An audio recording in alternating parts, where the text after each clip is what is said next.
Another armed response vehicle just passed us there, Sarah, and you see the close proximity, of course, to the Shard, that very prominent London skyscraper.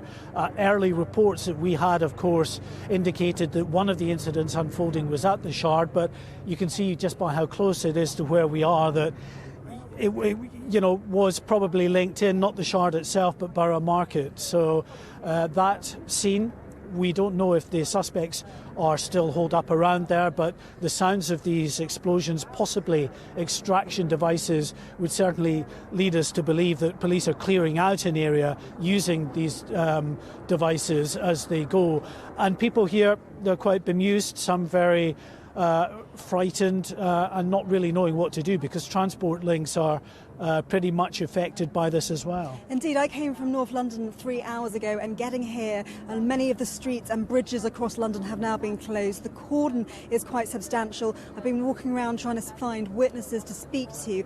Lots of the local hotels and restaurants, people are inside trying to find out what's happening, trying to get out of this area. A lot of panic when you speak to people because, of course, of what we saw just in Manchester just so recently. There's a real sense of panic in this part of central London.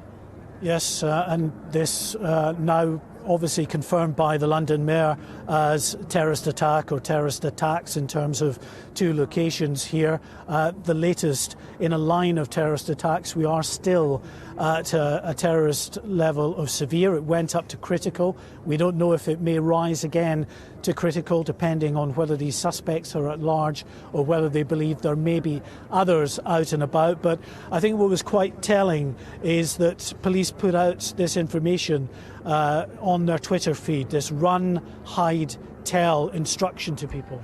Indeed, and I think that to some extent has caused this sense of panic across London. So we're now quite far back. You can see where the Shard is. Just before that is Borough Market. But people here really in a state of distress, especially when you can hear those blasts. We've heard between us 5 blasts in the past 40 minutes or so.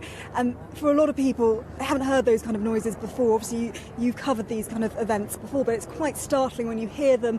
And because of the level of police presence down here, the amount of streets that are being closed off, I think there's real fear in London tonight.